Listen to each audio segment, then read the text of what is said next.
கடந்த சில ஆண்டுகளாகவே உடல்நலம் பாதிக்கப்பட்டு காணப்படும் தேமுதிக தலைவர் விஜயகாந்த் அரசியல் செயல்பாடுகளில் இருந்து முற்றிலும் ஒதுங்கி தனக்கு பிறந்தநாள் நிகழ்ச்சியில் மட்டும் தனது ரசிகர்களையும் தொண்டர்களையும் பார்த்து வருகிறார்.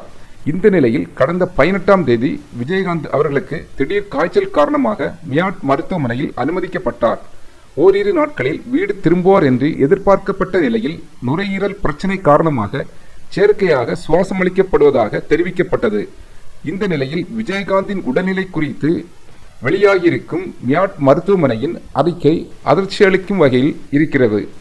விஜயகாந்தின் உடல்நிலை நல்ல முன்னேற்றம் உள்ளதாக கூறிவந்த மருத்துவமனை கடந்த 24 மணி நேரத்தில் உடல்நிலை சீராக இல்லை என்றும் பின்னடைவு ஏற்பட்டுள்ளதாகவும் தெரிவிக்கப்பட்டுள்ளது. விஜயகாந்திற்கு நுரையீரல் சிகிச்சை தேவைப்படுவதால் அடுத்த 14 நாட்களுக்கு அவர் மருத்துவமனையிலேயே இருப்பார் என்றும் பூரண நலத்தோடும் வீடு திரும்புவார் என்ற மியாட் மருத்துவமனை நம்பிக்கை தெரிவித்துள்ளது. இந்த ட்ரக்கியாஸ்டமி சிகிச்சையானது வாய் வழியாகவும் மூக்கு வழியாகவும் சுவாசம் விடுவதில் சிரமம் ஏற்படும் பட்சத்தில் அவருக்கு தொண்டை குழாயில் இருக்கக்கூடிய மூச்சு குழாய் மூலமாக அதை அறுவை சிகிச்சை செய்து அந்த அறுவை சிகிச்சை செய்யப்பட்ட மூச்சு குழாயை வெண்டிலேட்டர் உதவியுடன் இணைத்து தேவையான சீராக மூச்சு விடுவதற்கு மருத்துவ முறைப்படி இந்த ட்ரக்கியாஸ்டமி சிகிச்சையானது அளிக்கப்படுகிறது.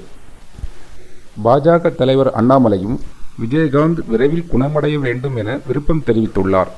பிரேமலதா விஜயகாந்த் அவர்கள் கோடான கோடி ரசிகர்களுக்கும் தொண்டர்களுக்கும் நம்பிக்கை தெரிவித்துள்ளார். விஜயகாந்த் மீண்டும் நலமுடன் வீடு திரும்புவார் என்றும் தேவையற்ற வதந்திகளை நம்ப வேண்டாம் என்றும் கூறியுள்ளார். தேமுதிக சொந்தங்களுக்கும் கேப்டன் மீது அளவு கடந்த பற்று வைத்திருக்கும் நல்ல உள்ளங்களுக்கும் பத்திரிகையாளர்களுக்கும் என் பணிவான வணக்கங்களை தெரிவித்துக் கொள்கிறேன்.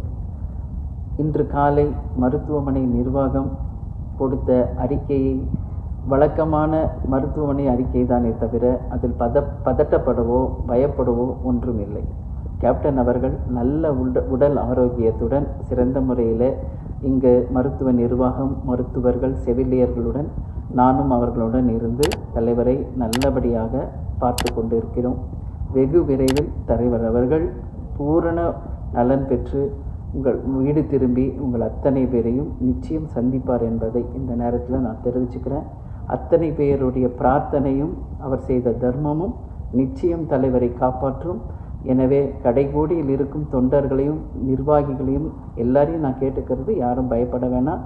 கூடவே இருந்து கண்ணும் கருத்துமாக தலைவரை பார்த்து கொண்டிருக்கிறேன். பூரண நலம் பெற்று விரைவில் வீடு திரும்புவார்.